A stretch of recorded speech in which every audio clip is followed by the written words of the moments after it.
historically. We certainly can do it. We've done it before, and now we have way more resources and technology that we could do it easily now. Tony? That school of thought is actually called anarcho-primitivism. So that's actually like that school of thought, the way we've actually existed for thousands of years, is called anarcho-primitivism, and it's based on, and anarchism basically sprang from that idea, but became more complex. So I just want to address both what both of you said, the difference between socialism, communism, and anarchism, and real-world examples and how those two are interrelated. The Russian Revolution has a lot to account for. That basically, the Russian Revolution could have almost become an anarchist revolution, but it was crushed by the Bolsheviks. Right. So the main difference between socialism and communism, the various isms, versus anarchism, is they require seizure of state power. Anarchism doesn't require seizure of state power. Anarchism can bypass all of that and declare an autonomous zone and exist outside of the current system, which is what I actually think we should do. But there was an anarchist enclave made up of mainly soldiers in Kronstadt that were crushed in 1919 by the Bolsheviks because they were the biggest threat against the Bolshevik coup. There was also a group in the Ukraine who were, had millions of acres and had set up huge cooperatives and were functioning as an anarchist society. Likewise, all killed, sent to the gulags. Most of the people who were executed from about 1920 to 1922 were anarchists. They were all killed.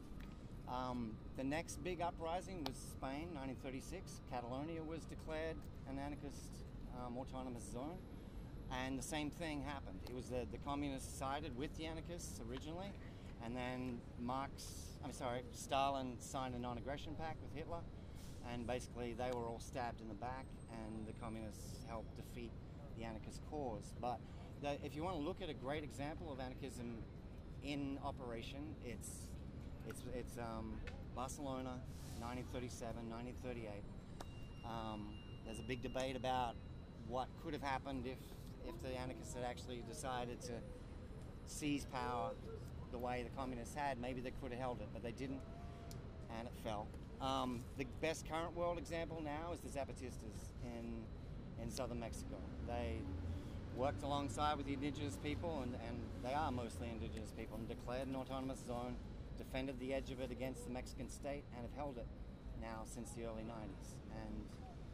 And to me, they should be that should be who we're looking to. I put myself on stack next. And I guess, can we say about closing stack so we can move on to making it an open forum and also going to announcements? And then I know Eddie wanted to talk enough. Yeah. Okay, so yeah, I mean, I think there's a lot of different anarchist movements that have happened in the past, and not only before capitalism and before this hierarchical system was imposed on us. There have been anarchist movements in the 60s and the 70s and the 80s and the 90s. Now, they've never actually stopped. What happens though is that history books are written by the powerful, and they make there's no way they want to teach you anarchy in school, in high school, because guess what? It also makes sense. Anarchy is all these other systems of social structure. I remember when I read the Communist Manifesto and I was in high school, I was why don't we live like this? I literally I had to my friend would bring it in, sneak it in, and it was they didn't actually show it to us at my school. It wasn't this thing that's talked about. And so this history disappears really quickly, and it's and especially here in the United States. But there's numerous, so many examples of anarchist uprisings everywhere, all around the world, now and before and always, and will continue forever. And I just want to add this in. There are also revolutions and mass struggles are called festivals of the oppressed. I like that. I think it's a really great way to put it. Okay, Josh? I think. Are you okay? Yeah. Okay, Alex. Actually, I think Tony addressed that. just in terms of yeah, we said that it's true that human history has been defined by an anarchistic paradigm, but I guess you're talking about the cold hard reality of today, and that's really provided for with Spain especially, but also like it's a new generation, and you don't have to think that long and hard to see how the internet and like basically we could have like we could be like Craigslist or like Craiglists, you know, because like that Craigslist has the function of a government within it. If you think about it, like the internet is a decentralized government that provides for everyone in a way that's way easier to like connect people and order people, and like we could just be like functioning off of the internet, and you know like it's really not that hard. Benji? Yeah, I think like a lot of people misinterpret or misdefine like anarchy, and they like kind of like combine it with chaos, and they kind of like a lot of general people like don't know what anarchy means. And so when you say, oh, I'm an anarchist or I believe in anarchy, they say, oh, so you believe in chaos. Oh, so you like everything to be chaotic. Oh, you don't believe in anything. Well, that's kind of like different stuff. It's not the same thing. I think that like in regards to like anarchy and control and order, I think that like these sparks of anarchy throughout history like happen because of need. Like we've tried to separate ourselves from nature as much as possible. We try to separate ourselves from intuition as much as possible, but we're still connected to this planet. And this planet will tell us when it needs something. And sometimes people are that voice, and sometimes we respond like that. Right now, we need anarchy. We need a change. We need something like this. And that's why it's happening. Like, regardless of, like, hypocrisy or something, whatever you want to say. Like, you want to talk about hypocrisy? Look at the fucking City Hall, man. Like, you want to talk about some real hypocrisy? That's some hypocrisy. So, like, personally, like, I'm not always right, so I kind of sometimes think fire fights well with fire, but whatever. But fuck it, dude. If they're gonna be hypocritical, like, who gives a shit? Honestly, let's make the change. Let's make it fucking happen. Sometimes it happens violently. Sometimes it doesn't. You know, unfortunately, not everyone likes the color red. It's just how it is. But when you talk about like anarchy being disorganized, that's not what it is. It's not disorganized. It's thought provoking, and it. You missed this what we talked about. That was myth number 1. We talked about it. Well, I was combining. I wasn't here for that, so I'm just kind of combining the We want to thought. let you know that we talked about it. Thank you. I would like to add. But You're on SAG. yeah, but I just Good. like again like in regards to like order and like many times in history, like even in the United States, there's been like communist and anarchist organizations and groups like before 1776. So like talking about that not being in our history, that's fucking ingrained in our history. Okay. Okay, so I know you got Nina, Eddie, and then it's you. So Nina, and then Eddie. Yeah, I kind of forgot to say something my last spoke, so I'm kind of backtracking a little bit. Was talking about like competition or human nature and competition, and I also something just came to mind where like even in a few instances where certain societies did have like some kind of hierarchical structure based on like, or if let me say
why there is this like just touching up on what he was talking about regarding like the working class dictatorship in the Russian Revolution.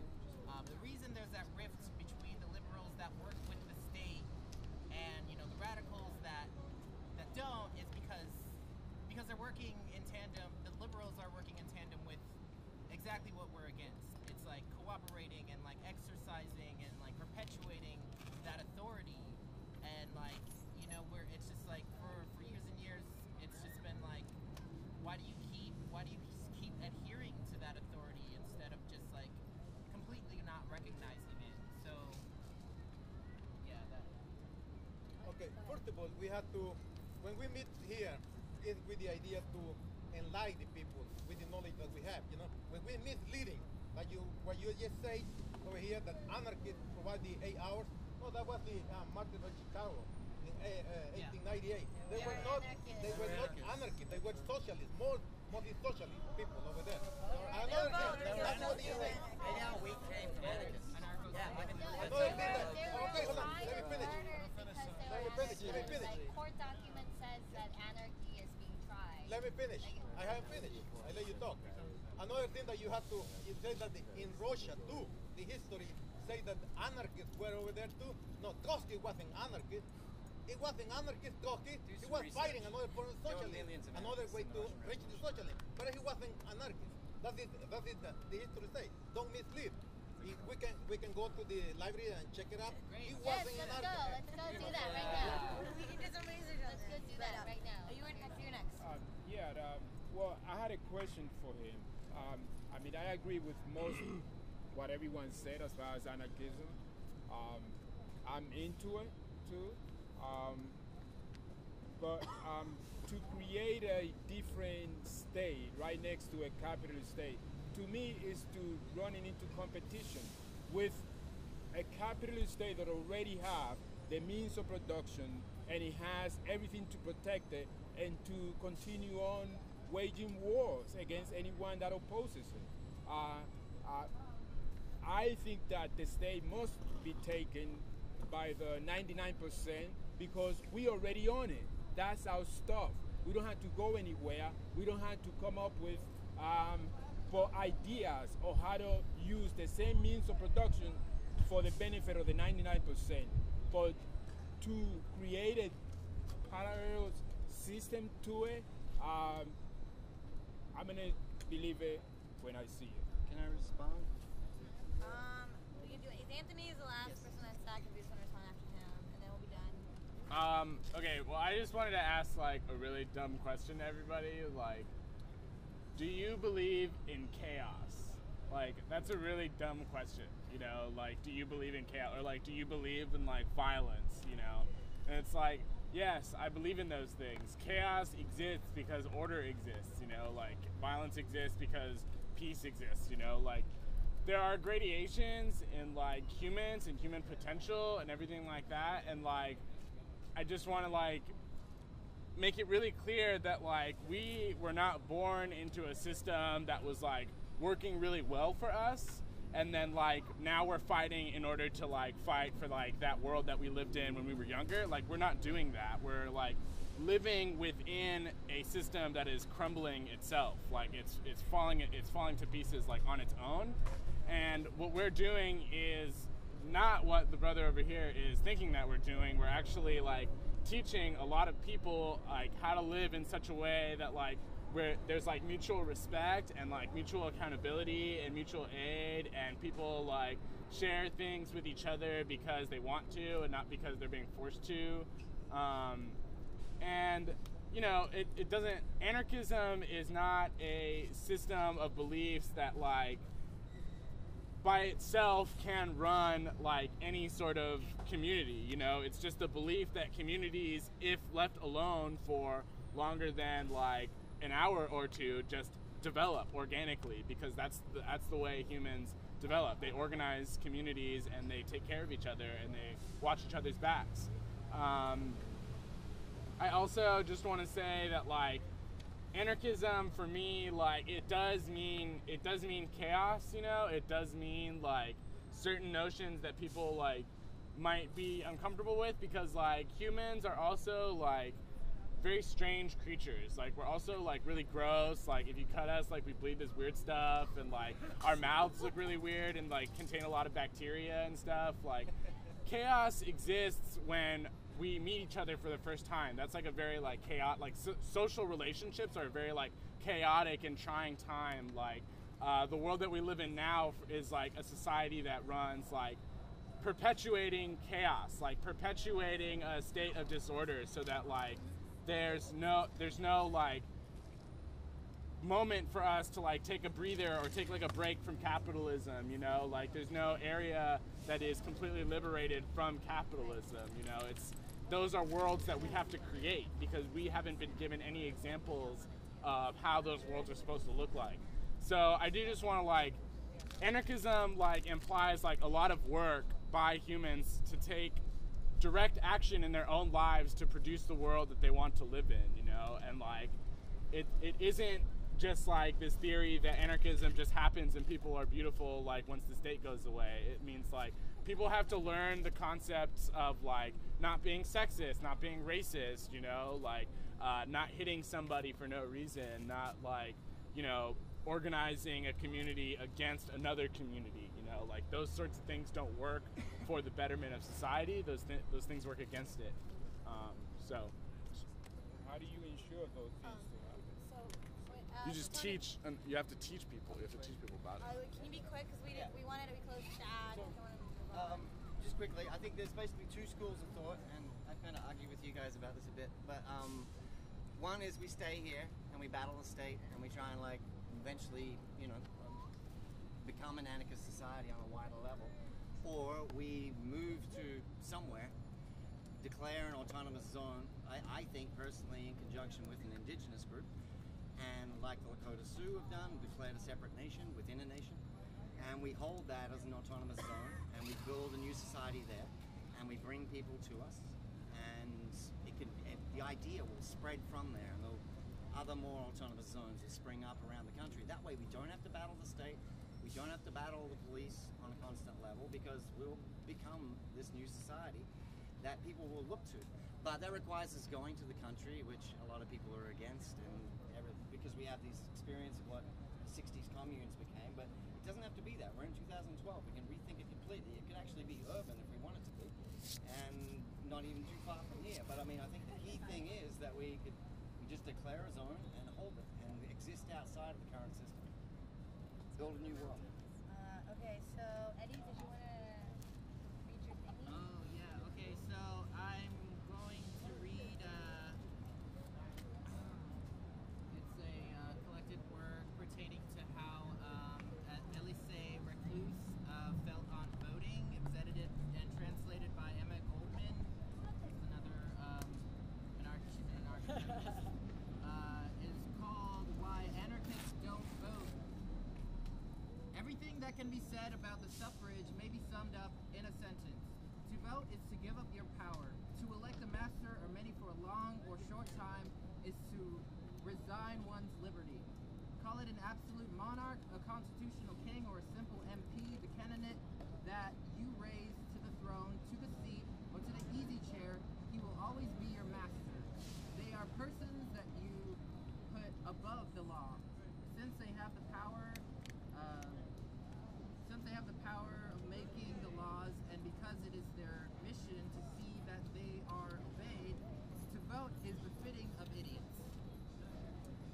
It is as foolish as believing that men of the same make as ourselves will acquire in a moment, at the ringing of a bell, the knowledge and understanding of everything. Of course it is so.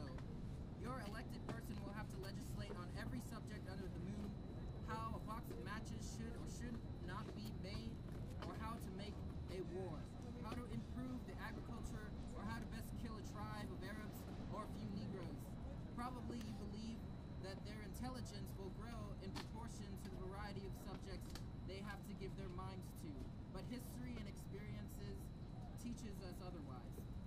The possession of power has a maddening influence. Parliaments have always brought unhappiness. In ruling assemblies, in a fatal manner, the will prevails of those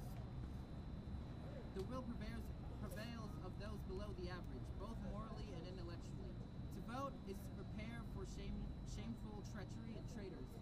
Electors do certainly believe in the honesty of the candidates, that this is to a certain extent existing while the terror and the heat of the contest remains. But every day has its own tomorrow. As soon as the candidate after likewise do men change. Today your candidate bows humbly before your presence. Tomorrow he will say, "Pish to you."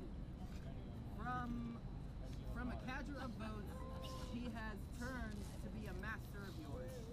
How can a worker enrolled by you amongst the ruling class be the same as before, since now he can speak in terms of equality with the oppressors, with other oppressors? Look at the servility of any one of them, written all over his face after paying a call to a captain of industry, or when the king invites him to antechamber of his court. The atmosphere of the house is not for deep breathing. It is corrupt. If you send one of yourselves in a foul place, you must not be surprised afterwards if he comes back in a rotten condition. Therefore, do not part with your freedom. Don't vote. Instead of entrusting the defense of your interests to others, see to the matter by yourselves. Instead of trying to choose advisors that will guide you in future actions, do the things yourselves. And do it now. Men and women of goodwill shall not have to look long in vain for the opportunity. To put on others' shoulders the responsibility of one's actions is cowardice. Don't vote. And this was written in 1885. I also have a short excerpt that I want to read, which relates back to this whole theory and practice versus and like the political ideology that anarchism is often defined as. So it's from the Anarchist Tension by Alfredo Bonanno. He was one of the main theorists of insurrectionary anarchism, and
what it is.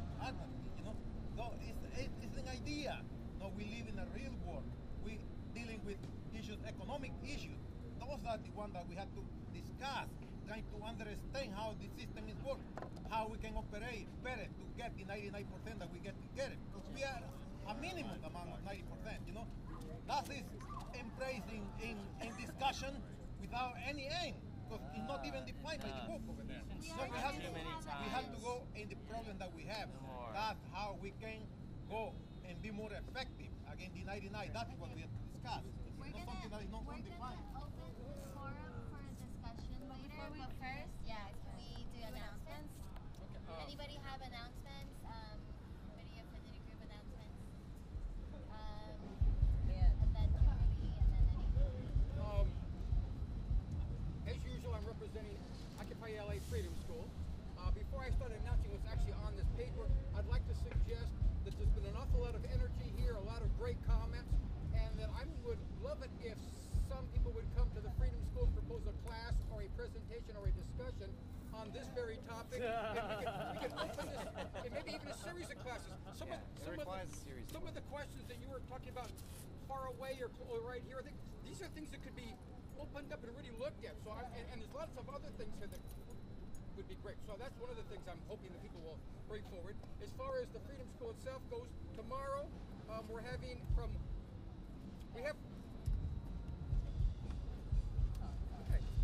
here, take them over. At 11 o'clock we have our committee meeting.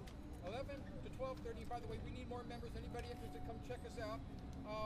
At 1 o'clock we're having 1 to 2:30 we're having a class on the campaign for universal health care within the United States or within California. And then from 3 o'clock until 4:30 we're going to have a discussion on the Federal Reserve Bank, both a critical look at the Federal Reserve Bank and a critical look at the End the Fed movement. So that's what's tomorrow. And obviously we have flyers.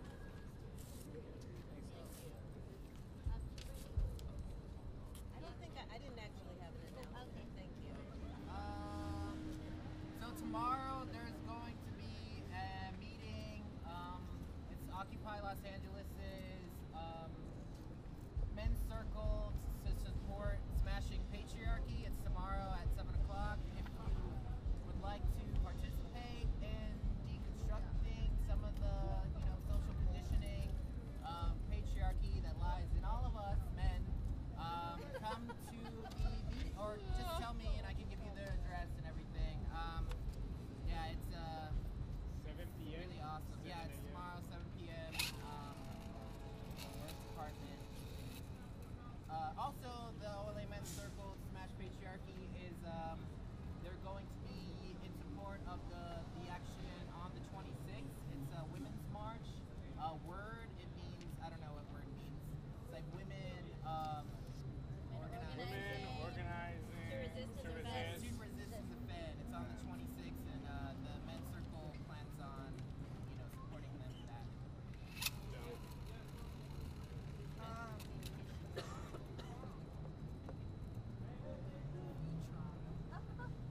What time is that meeting again?